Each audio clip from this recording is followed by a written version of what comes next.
Padre profetiza o fim da igreja. Nós vivemos os tempos do Apocalipse, onde existem duas igrejas. A verdadeira igreja católica apostólica romana de 2000 anos e a falsa igreja que tomou o Vaticano e muitos de nossos templos.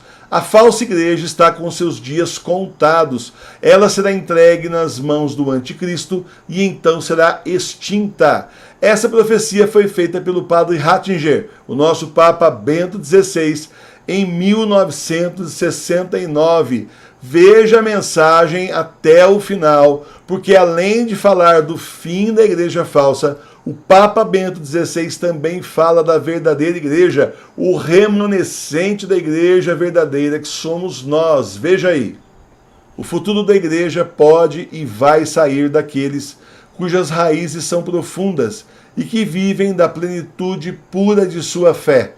Não será daqueles que se acomodam apenas ao momento de passagem ou daqueles que meramente criticam os outros e assumem que eles próprios são varas de medição infalíveis.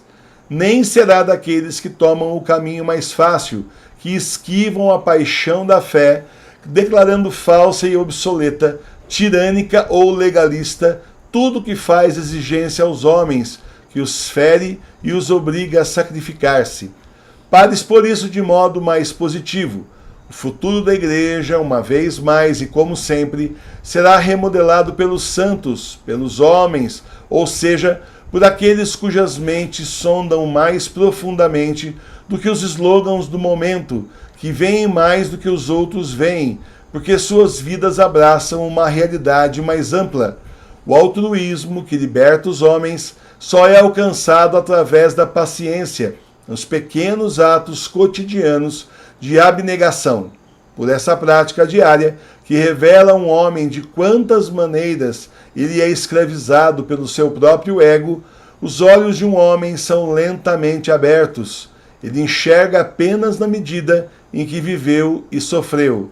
Se hoje já não conseguimos mais tomar consciência de Deus, é porque achamos tão fácil evadir-nos, fugir das profundezas de nosso ser, seja por meio dos narcóticos ou de algum outro prazer. Assim, nossas próprias profundidades interiores permanecem fechadas para nós mesmos. Se é verdade que um homem só pode ver com seu coração, então quão cegos somos! Como tudo isso afeta o problema que estamos examinando, significa que a grande conversa daqueles que profetizam uma igreja sem Deus e sem fé é apenas conversa vazia. Não precisamos de uma igreja que celebre o culto da ação nas orações políticas. Isto é absolutamente supérfluo. Portanto, tal igreja se destruirá. O que permanecerá é a igreja de Jesus Cristo, a igreja que crê no Deus que se tornou homem e nos promete vida além da morte. O tipo de padre que não passa de assistente social pode ser substituído pelo psicoterapeuta e outros especialistas. Mas o sacerdote, que não é apenas um especialista, que não se mantém à margem observando o jogo, dando conselhos oficiais, mas em nome de Deus se coloca à disposição do homem e permanece ao lado dele em suas tristezas, alegrias, esperanças e medo, esse realmente é insubstituível. Vamos dar um passo adiante. Da crise de hoje surgirá a igreja do amanhã, uma igreja que perdeu muito. Ela vai se tornar pequena e terá que começar de novo, mais ou menos desde o início. Ela não poderá mais habitar muitos dos edifícios que construiu em prosperidade. À medida que diminuir o número de seus adeptos, perderá muitos dos seus privilégios sociais. Em contraste com uma idade mais precoce, será vista mais como uma sociedade voluntária na qual se entra apenas por livre decisão. Como uma sociedade pequena, fará demandas muito maiores na iniciativa de seus membros individuais. Indubitavelmente, ela descobrirá novas formas de ministério e ordenará ao sacerdócio os cristãos aprovados que perseguem alguma profissão.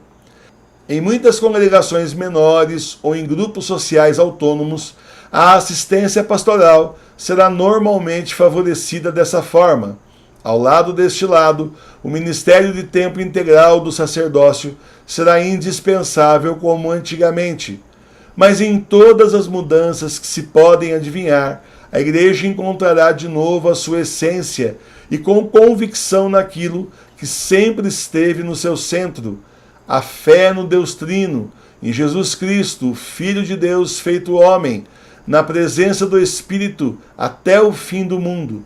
A igreja será uma igreja mais espiritual, não presumindo um mandato político, flertando tão pouco com a esquerda como com a direita. Será difícil para a igreja, pois o processo de cristalização e clarificação lhe custará muita energia valiosa. Isso a fará pobre e fará com que ela se torne a igreja dos mansos. O processo será ainda mais árduo, porque a estreiteza sectária, assim como a auto-vontade pomposa, terão que ser derramadas. Pode-se prever que tudo isso levará tempo.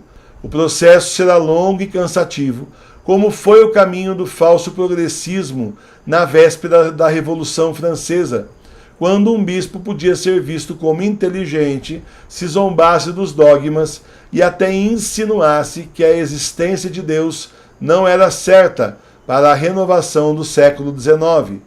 Mas quando essa peneiração tiver passado, um grande poder fluirá de uma igreja mais espiritualizada e simplificada. Os homens em um mundo totalmente planejado se encontrarão indescritivelmente solitários. Se eles perderem completamente a visão de Deus, sentirão todo o horror de sua pobreza. Em seguida, descobrirão o pequeno rebanho de crentes como algo totalmente novo. Eles a descobrirão como uma esperança para eles, uma resposta a qual sempre procuraram em segredo. E assim parece-me que a igreja está enfrentando tempos muito difíceis. A verdadeira crise mal começou, mas estou igualmente certo sobre o que permanecerá no final. Não permanecerá a igreja de culto político, que já está morta, mas a igreja da fé. Pode muito bem não ter mais o poder social dominante que teve até recentemente, mas vai desfrutar de um frescor e um reflorescimento, e será vista como casa do homem, onde ele vai encontrar vida e esperança para além da morte.